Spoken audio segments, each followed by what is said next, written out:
The Fall of Baghdad in 1258. It sounds like just another chapter in a history book, right? Wrong.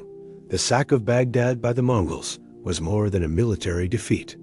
It was a devastating assault on human knowledge. The scale of the destruction, especially the legendary House of Wisdom, was so immense that it still holds profound lessons for us today, here in the 21st century. For centuries before 1258, Baghdad was the undisputed intellectual capital of the world. It wasn't just wealthy, it was smart. Scholars flocked there from every corner of the known world, Muslims, Christians, Jews, and Persians, all collaborating. They weren't just storing knowledge, they were generating it.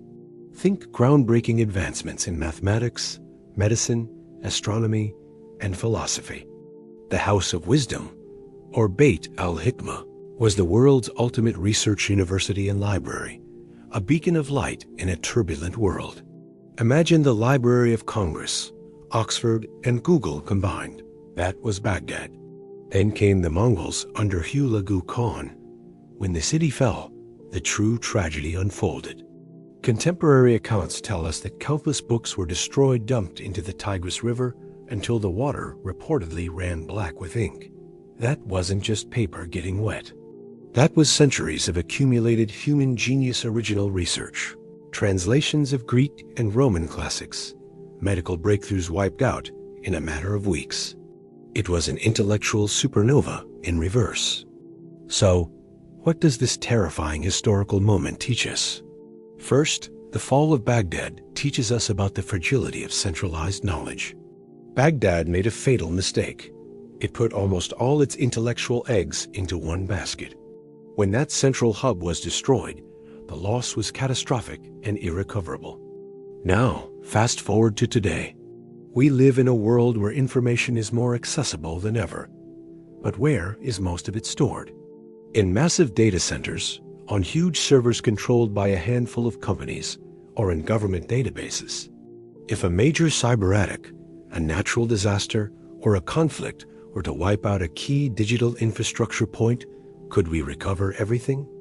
The lesson here is clear. Diversification and decentralization are crucial for survival.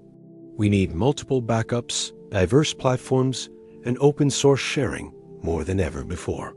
Secondly, we learn to value the infrastructure of knowledge.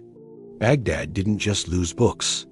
It lost the people who could read them, the librarians, the translators, the philosophers, the scientists. Once they were gone, the entire intellectual ecosystem collapsed. Even if some books had survived, who would have understood them? Today, our knowledge infrastructure isn't just the internet. It's our schools, our universities, our public libraries, and the jobs of teachers and researchers. When we talk about cutting funding for education, or when expertise is devalued in public discourse, we are doing a modern version of ignoring the Mongols at the gates.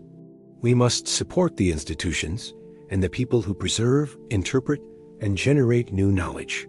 Knowledge is not self-sustaining. It requires constant, dedicated human support. Finally, and perhaps most importantly, the Fall of Baghdad gives us a clear imperative for digitization and open source. The scholars of Baghdad couldn't scan their scrolls to the cloud. We can. We have the technology to make copies instantly and distribute them globally. Every book, every research paper, every cultural artifact that can be digitized and made open source is a small act of rebellion against the destruction of all. 1258. When knowledge is free and available to everyone, everywhere, it cannot be easily eradicated. When the information is distributed across millions of computers globally, there is no single point of failure. We have the ability to make knowledge immortal. We just need the will to do it. The legacy of Baghdad's fall isn't just about sadness for what was lost. It's a powerful mandate for how we must live today. Be a defender of knowledge. Be a knowledge sharer. Back up your work. Support your local library. Value your teachers. Because in the 21st century, every time you share a credible source, you are helping to prevent the Tigris from running black with ink again. What piece of knowledge do you think is most important to protect today? Let me know in the comments below. If you found this historical deep dive valuable, hit the like button and subscribe for more content that connects the past to our present. Thanks for watching.